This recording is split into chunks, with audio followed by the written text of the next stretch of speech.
नमस्कार भक्तों, जय मां पद्मावती, जय गुरुदेव। ज्योतिष शास्त्र के अनुसार गुरुवार 27 अप्रैल को पुष्य नक्षत्र का योग बन रहा है। संयोग की बात यह है कि 12 साल के बाद गुरु का मेष राशि में आगमन हो रहा है और इसी राशि में गुरु उदित भी हो रहे हैं। ऐसे में गुरु पुष्य योग का संयोग बनना इस शुभ दिन पर 4 चांद लगा रहा है। ऐसे में 27 अप्रैल को बन रहा यह संयोग अक्षय तृतीया के समान लाभकारी होगा। ज्योतिष शास्त्र के अनुसार गुरु उदित के दिन बन रहे शुभ संयोग में भगवान विष्णु और माता लक्ष्मी की पूजा करनी चाहिए। ऐसा करने से नौकरी व व्यापार में उन्नति के योग बनते हैं और आयु, आरोग्य, समृद्धि, भौतिक सुख सुविधाओं की प्राप्ति होती है। इन शुभ संयोग में लक्ष्मी नारायण की दूध, दही, शहद, घी, गंगा जल यानी पंचामृत से पूजा करनी चाहिए। स्नान कराकर पूजा पाठ कराना चाहिए।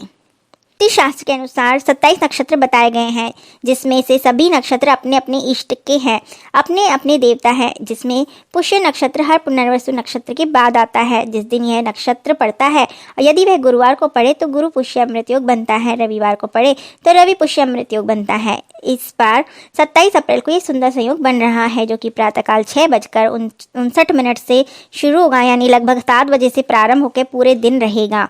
इस दिन ग्रह गोचर की स्थिति बहुत अच्छी बन रही है। शनिदेव अपनी ही कुंभ राशि में विराजमान है, चंद्रदेव अपनी ही कर्क राशि में विराजमान है और सूर्य अपने उच्च ग्रह में राशि मेष में है। इस तरह से ग्रहों की स्थिति बहुत ही बढ़िया है, जो कि हर कार्य के लिए बहुत ही अच्छी बन पड़ी है।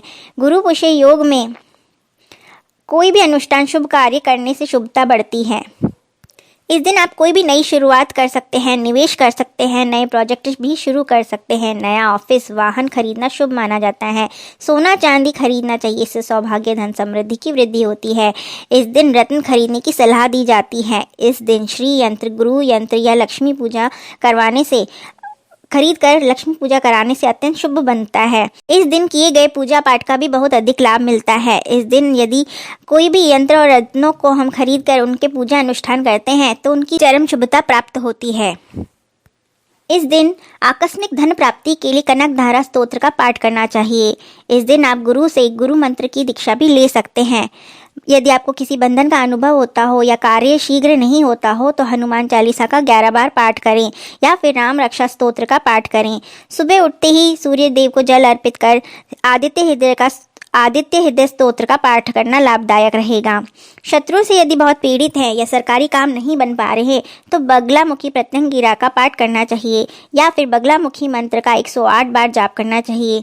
घर में ही इस दिन शालिग्राम, कृष्ण जी या नारायण भगवान के सम्मुख बैठकर 12 पाठ विष्णु सहस्त्र नाम का करना चाहिए या फिर ओम नमो भगवते वासुदेवाय मंत्र का यथाशक्ति संकल्प लेकर जाप करें। यदि कोई आपका कार्य नहीं बन रहा, इतने पूजा अनुष्ठान करने के बाद भी काम नहीं बनता हो, तो इसका अर्थ होता है कि यदि आपके किसी पूर्वज ने पहले कोई बात का संकल्प लिया होगा और वो इच्छित संकल्प पूरा नहीं हुआ होगा, तो उसका कर्ज हमें इस पीढ़ी दर पीढ़ी भोगना पड़ता है। इस प्रकार पितृदोष से मुक्ति के लिए पितृ स्तोत्र का पाठ करना चाहिए। इससे पितरों की कृपा प्राप्त होती है तथा सर्व पितरों मम मनोकामना सिद्ध कुरु कुरु स्वाहा, इस मंत्र का जाप करना चाहिए। शिवलिंग पर दूध, गंगा जल या जल में थोड़ा सा गंगा जल मिलाकर अभिषेक करने से रोग मुक्ति होती है। जो लोग तुलसी का सम्मान करते हैं उनके घर में कभी भी धन की कमी नहीं होती, इसलिए तुलसी का पूजन अवश्य करें। इससे माँ लक्ष्मी तो प्रसन्न होती ही हैं, साथ में विष्णु जी भी प्रसन्न होते हैं और अपना आशीर्वाद सदा आप पर बनाए रखते हैं। घर में यदि क्लेश अधिक रहता हो तो कपूर के साथ पीली सरसों जलाकर भगवान लक्ष्मी नारायण की आरती करें। सुख समृद्धि के लिए भगवान लक्ष्मी नारायण को शहद का भोग लगाएं। माँ लक्ष्मी को साबूदाने की खीर बनाकर भोग लगाएं और प्रसाद स्वरूप सबको बांटें। इस दिन बड़ के पत्ते को घर लाकर जल से धोकर शुद्ध कर उस पर हल्दी से स्वस्तिक बनाकर तिजोरी में रखना चाहिए। अगर आप बचत नहीं कर पा रहे हैं तो माँ लक्ष्मी के सामने घी का दीपक जलाकर श्री सूक्त का पाठ करें। कार्य क्षेत्र में यदि अधिक संघर्ष करना पड़ रहा है तो गुरु, शनि और चंद्रदेव का पूजन जरूर करें। पीपल, शमी और सफ़ेद आंकड़े का पूजन करें और यदि संभव हो तो दीपक भी प्रज्वलित करें। यदि आपकी आर्थिक स्थिति सही नहीं बन पा रही तो रोटी पर घी लगाकर गुड़ रखकर गाय को अवश्य दें। पीपल के पेड़ में चमेली का इत्र या तेल छिड़कें और दीपक भी प्रज्वलित करें, इससे लाभ मिलेगा। बुधवार की रात को थोड़ा सा सरसों का तेल लें, उसमें 11 साबुत मूंग की दाल डालकर रखें।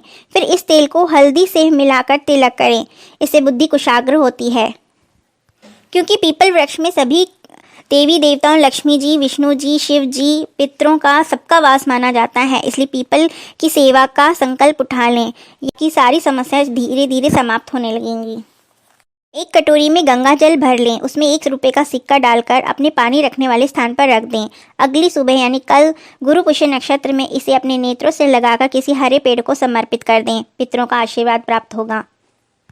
1 लोटा जल लें, उसमें स्वच्छ जल भरकर मूंग डालकर 1 बेलपत्र डालें, गुड़ का टुकड़ा डालें और 1 शमी पत्र डालकर थोड़ा सा शहद डालकर घर या मंदिर ले जाकर शिवलिंग पर अपनी मनोकामना कहते हुए समर्पित कर दें। गुरुवार के दिन सुबह जल्दी उठकर नहाने के जल में हल्दी डालकर स्नान करना चाहिए तथा पीले रंग के कपड़े पहनकर हल्दी की 1 गांठ पीले कपड़े में बांधकर हाथ में बांधना चाहिए। यह पुखराज का कार्य करता है। यदि आप रत्न खरीदने में समर्थ ना हो तो यह उपाय आपके लिए अत्यंत लाभदायक रहेगा।